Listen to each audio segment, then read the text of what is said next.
In the dim glow of a single desk lamp, the old archive room felt like a tomb, its air thick with the scent of yellowed paper and forgotten secrets.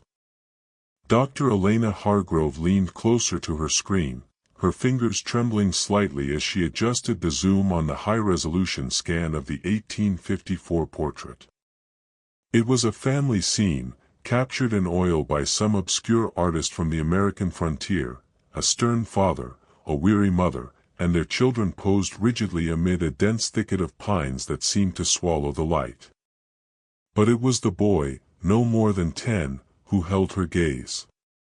His eyes stared out with a hollow intensity, and his right hand, balled into a fist at his side, clutched something unseen. Historians had dismissed the painting as mundane, a relic of pioneer life, yet whispers in academic circles spoke of those who had delved too deep and emerged changed, their notes abandoned mid-sentence. Elena's cursor hovered over the hand, and with a click, the image bloomed larger, the pixels sharpening into details that made her breath catch. Faint lines etched into the skin, almost like scratches from thorns, or perhaps something writhing beneath. Outside, the wind picked up, rustling the branches against the window like fingers scratching to get in. She told herself it was nothing, just an optical illusion from the scan, but as the room grew colder, a soft murmur seemed to rise from the shadows, voices, indistinct and pleading, echoing from the dark heart of those painted woods. What had the boy been holding? And why, after all these years, did the silence of the past feel so alive? The story begins on a rain-soaked autumn afternoon in late 2025, when Dr. Elena Hargrove, a meticulous archivist specializing in antebellum American folk art, found herself wandering the cluttered halls of a remote estate auction in upstate New York. The property, once belonging to a reclusive descendant of early settlers, had been emptied of its contents after decades of neglect, and the air inside carried the heavy must of mildew and old varnish. Among the tarnished silverware and cracked porcelain, a single painting leaned against a wall in the dim back room, half hidden behind a stack of mildewed ledgers. It was unframed, its edges frayed, yet the oils still held a surprising depth of color despite the passage of time. Elena paused, drawn by an inexplicable pull. The portrait depicted a frontier family posed in a small clearing surrounded by towering pines that pressed in like silent sentinels. The father stood rigid, his face carved from granite, eyes fixed somewhere beyond the viewer. Beside him, the mother clutched a shawl around her shoulders, her expression one of weary resignation, as though the weight of the wilderness had long since settled into her bones.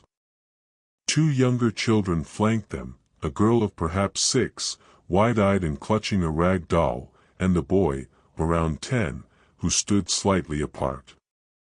His posture was stiff, almost unnaturally so, and his right hand was clenched into a tight fist at his side, the knuckles pale against the dark fabric of his homespun trousers. What struck Elena most was the atmosphere the artist had captured. The light filtering through the branches was cold and thin, casting long shadows that seemed to crawl across the ground toward the family. The woods in the background were not merely scenery, they felt alive, oppressive, swallowing sound and light alike. No birds appeared in the sky above, no hint of movement among the trees. It was as though the painter had recorded a moment when the world held its breath. She lifted the canvas carefully, noting the faded inscription on the reverse, painted by J. Harlan, 1854, Blackthorn Hollow. The name meant nothing to her at first, but the date aligned with the height of westward expansion, when families like this one pushed into untamed territories, often vanishing without record. The estate's inventory listed the piece simply as Untitled Family Portrait, mid-19th C, with no provenance beyond the attic where it had moldered for generations. No one bidding that day seemed interested, the auctioneer barely glanced at it before moving on. Elena purchased it for a pittance, telling herself it was research material for an upcoming exhibit on forgotten American painters. As she carried the wrapped canvas to her car, the rain drummed harder against the roof, and she felt an odd chill settle in her chest. The boy's face lingered in her mind, those hollow eyes, that clenched hand hiding whatever secret the artist had deemed unfit for open view. She could not shake the sense that the painting had been waiting, patient and undisturbed, for someone to finally notice it again after more than a century and a half of deliberate silence. Here are a few visual references that capture the haunting essence of such a forgotten 1854 frontier portrait. These images evoke the stark, shadowed mood of a pioneer family posed uneasily at the edge of the encroaching wilderness, where every detail feels laden with unspoken history. Weeks later, back in her dimly lit university office on a frigid January evening in 2026, Dr. Elena Hargrove finally uncrated the 1854 portrait. She had postponed the task amid grant proposals and lecture preparations, but tonight the canvas called to her with quiet insistence. Setting up her high-resolution scanner on the wide oak table, she positioned the painting under cool LED lights that mimicked daylight without the warmth. The family stared back unchanged, the father's stern gaze, the mother's guarded eyes, the children's frozen poses against the encroaching pines. Elena's attention, as always, settled on the boy. His fist remained clenched, the knuckles slightly whitened, as though gripping something with desperate force. She began the digitization process methodically, capturing the full composition first. The scan hummed softly, building the image layer by layer. Once complete, she opened the file in her editing software, intending only to crop and adjust levels for the upcoming exhibit catalog. On impulse, she selected the boy's right hand, a small, seemingly insignificant portion of the canvas, and hit the zoom command. The pixels expanded smoothly, transforming the fist from a distant detail into a dominating presence on her 27-inch monitor. At first, the enlargement revealed nothing beyond what the naked eye could discern: pale skin stretched taut over bone, faint creases in the palm where shadows pooled, the texture of old oil paint showing subtle craquelure like fine spiderwebs. Yet as she pushed the magnification further, 200%, then 400%, subtle anomalies began to emerge. Thin, irregular lines appeared etched across the back of the hand and along the fingers, not random scratches from age or wear, but deliberate marks that curved and intersected in patterns too precise for mere accident. They resembled faint incisions, or perhaps symbols pressed into the skin before the paint was applied. In the deepest shadows between the knuckles, something darker hinted at an object partially concealed, the edge of a metallic glint, no larger than a coin, yet catching non-existent light in a way that defied the painting's muted palette. Elena leaned closer, her breath fogging the screen momentarily.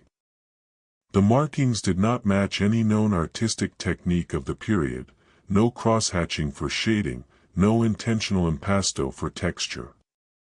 They felt wrong, almost anachronistic, as though added by a different hand long after the portrait was finished. She toggled between normal view and extreme close-up, watching the fist seem to tighten before her eyes, the hidden shape within growing more insistent. A chill crept up her spine.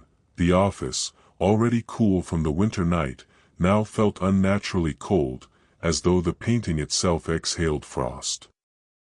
These images capture the unsettling intimacy of such an enlarged detail, where ordinary flesh becomes a map of secrets. The longer she stared, the more the hand seemed to pulse with its own quiet life, guarding whatever the boy had clutched so tightly in that long-ago clearing, refusing to yield its mystery without consequence. The days following the enlargement blurred into restless nights for Dr. Elena Hargrove. She could no longer view the portrait casually. The boy's fist had become an obsession, pulling her deeper into databases, digitized catalogs, and interlibrary loan requests that arrived in dusty envelopes from distant repositories. She started with the artist's name, J. Harlan, searching auction records, census fragments, and regional art histories from the mid-19th century Hudson Valley and Adirondack frontier. Harlan appeared fleetingly, a self-taught itinerant painter who worked between 1848 and 1857, producing family portraits for settlers in remote hollows before vanishing from all documentation after 1857. No obituary, no further commissions, no grave marker in the expected churchyards. What emerged next was more unsettling, a pattern of abrupt silences among those who had once studied him.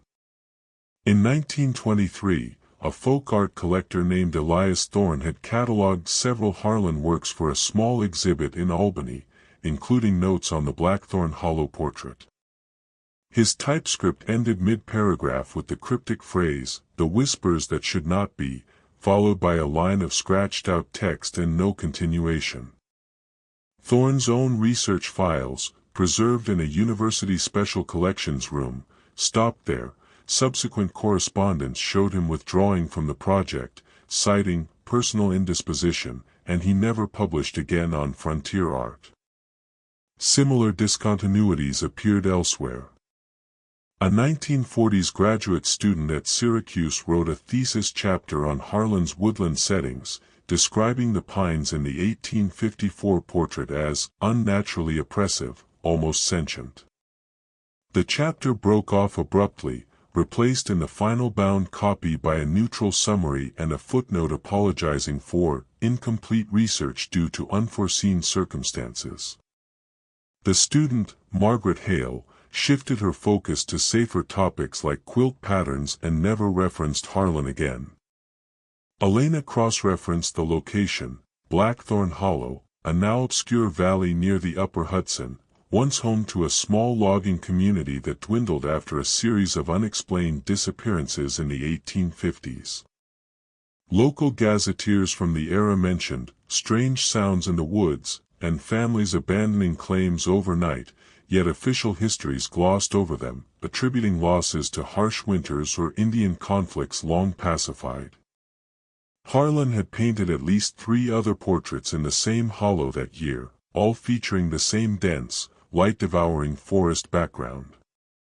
2 of those canvases had been lost after brief exhibitions, one during shipment in 1891, the other after a private collector's sudden death in 1938, when heirs claimed the painting had been destroyed in a fire that left no trace. As Elena pieced these fragments together, a quiet dread settled in. The historians had not merely overlooked the portrait, they had encountered something in it, or in the act of studying it too closely, that compelled them to stop. Journals hinted at auditory disturbances, faint murmurs heard in quiet reading rooms after prolonged examination, whispers that mimicked children's voices or warnings in archaic dialects. No one documented the phenomenon explicitly, as if naming it would give it permanence. Instead, they retreated, their work trails ending in ellipses, their careers veering away from the frontier's shadowed edges. These faded pages and abandoned notes evoke the eerie pattern of historical inquiry cut short, where scholars once delved too deep and chose silence over revelation.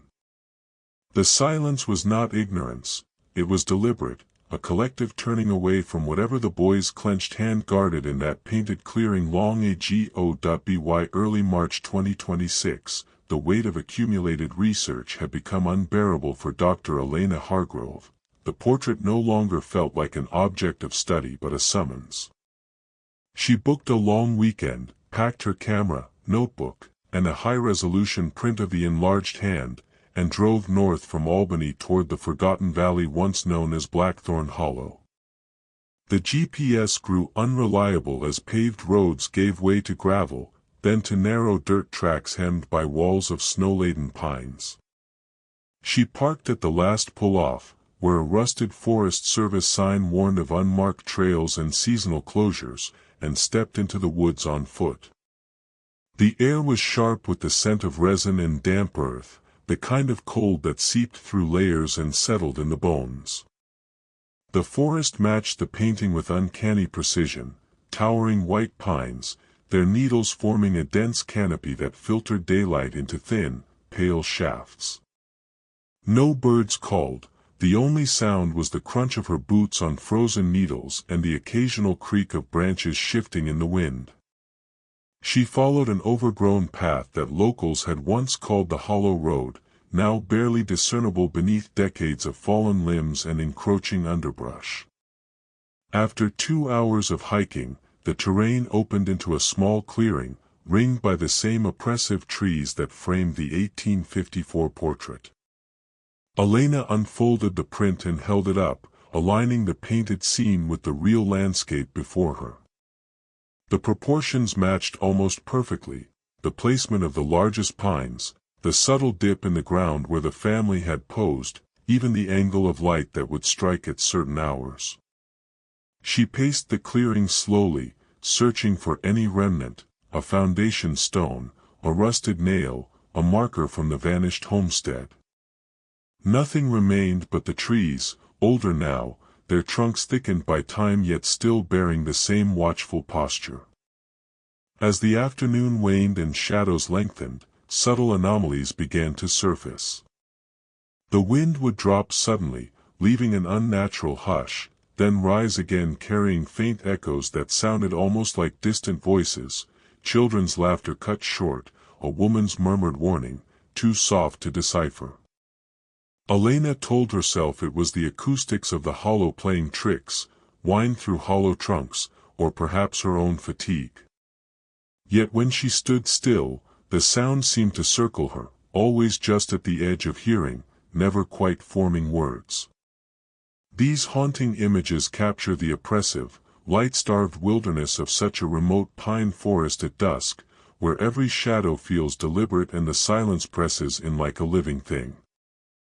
She lingered longer than intended, drawn by the eerie correspondence between canvas and reality, until the first hints of twilight turned the woods even darker, the voices growing clearer, more insistent, as if the clearing itself had been waiting for her arrival after all these years. As twilight bled into full night in the Blackthorn Hollow clearing, Dr. Elena Hargrove remained rooted in place, the high-resolution print of the portrait trembling slightly in her gloved hands. The temperature had plummeted, turning her breath into visible clouds that hung unnaturally long before dissipating. The forest, already silent, now felt charged with anticipation, as though the pines themselves were listening. At first the sounds were subtle, a rustle too rhythmic to be wind, a soft exhalation like a sigh carried on the breeze. Then they sharpened, faint, overlapping murmurs rising from the underbrush, circling her like invisible currents. She strained to listen. The voices were young, children's voices, thin and distant, pleading in fragments that almost formed words. "Don't let go," one seemed to whisper, followed by another's urgent, hide it quick." Interwoven were deeper tones, adult warnings laced with fear, "They'll come for it," a woman's voice hissed, then faded into static-like crackling. The sounds were not coming from any single direction, they emanated from the trees, from the ground, from the very air around her, growing clearer with each passing minute. Elena's pulse hammered. She recognized the cadence from old dialect recordings of mid-19th century frontier speech, yet these were not recordings, they were alive, immediate, as if the speakers stood just beyond the edge of sight. Compelled, she lowered the print and stared at the boy's clenched fist once more. In the dying light, the hidden shape within the painted hand seemed sharper, almost three-dimensional on the paper. She recalled the enlargement, those etched lines on the skin, the faint metallic glint. It was no ordinary object. The voices coalesced around a single, repeated phrase, "the binding stone," and suddenly the connection snapped into place. The boy had been holding a talisman, a small carved stone etched with protective or binding runes, something tied to a desperate ritual performed in this very clearing. Local legends, buried in forgotten folklore journals, spoke of families in the 1850s resorting to old-world charms to ward off what they called the Watchers in the Woods, entities drawn to the living during times of isolation and despair. The portrait's artist, J. Harlan, must have witnessed or participated in such a rite, immortalizing the moment while concealing the stone in the boy's grip as both record and seal. The voices intensified, now overlapping in a chorus of pleas and commands, pulling at her like threads. They spoke of a pact made to keep something contained, of how the stone's concealment had silenced the entities for generations. But the act of enlarging the hand, of exposing the secret through modern scrutiny, had begun to loosen the binding. Elena felt it, a subtle vibration in the air, as though the painted woods were bleeding into reality, the shadows lengthening unnaturally toward her feet. These chilling visuals evoke the moment when ancient whispers break through the veil in a darkened forest, where voices from the past refuse to stay buried. The realization struck her like cold water. The historian's silence had not been fear of discovery alone, but fear of awakening what the boy had so tightly grasped all those years ago. The moon had risen thin and silver above Blackthorn Hollow by the time Dr. Elena Hargrove understood the full weight of what she had disturbed. The voices no longer whispered, they surged, a cacophony of overlapping cries that pressed against her skull like physical force. In the clearing, the shadows between the pines thickened and stretched, no longer mere absence of light but shapes with intent, tall and angular, coalescing into forms that mimicked human silhouettes yet moved with unnatural fluidity. The painted woods had bled into the real, the portrait's background now pulsed with the same dim, otherworldly glow that had once been confined to oil on canvas. She looked down at the print still clutched in her hand. The boy's fist had changed, the hidden talisman, that small carved stone etched with binding runes, now emitted a faint luminescence visible even in the photographic reproduction. Each time she had enlarged the detail on her screen, scrutinized it under bright lights, she had unknowingly chipped away at the seal. The historian's abrupt retreats, their unfinished notes and sudden career shifts, were not cowardice but survival. They had sensed the awakening, the slow loosening of whatever ancient restraint the boy had enforced with his desperate grip. J. Harlan, the artist, had not merely recorded the scene, he had captured a moment of fragile equilibrium, embedding the stone's power into the paint itself as a final, hidden ward. The entities, watchers, as the voices had named them, emerged fully now, pale and elongated, their eyes hollow sockets reflecting no light. They did not rush, they glided closer, drawn by the breach Elena had created. The air grew heavy, scented with wet earth and something metallic, like old blood. She felt the pull, an insistent tug toward the center of the clearing where the family had once stood, as though the ground itself remembered the ritual and hungered to complete it. The voices pleaded one last time, destroy the image, burn it, scatter the ashes before the binding fully unraveled. Yet another thread wove through the chorus, seductive and ancient, promising knowledge, promising to show her the truths the historians had fled. Elena stood frozen between destruction and surrender. The print trembled in her grasp, she could tear it, crush it underfoot, end the escalation here in the cold night. Or she could let the voices guide her deeper, allow the entities to reveal what had been sealed away since 1854, secrets of the hollow, of the families who vanished, of the price paid for survival in these shadowed woods. The decision hung in the balance, sharp as a blade, while the watchers circled tighter and the stone's glow brightened, illuminating the terror in her own reflection on the paper.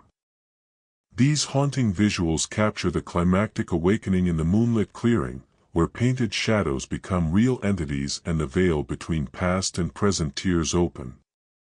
The night held its breath, waiting for her choice as the forest itself seemed to lean in, eager for resolution after more than a century of enforced quiet.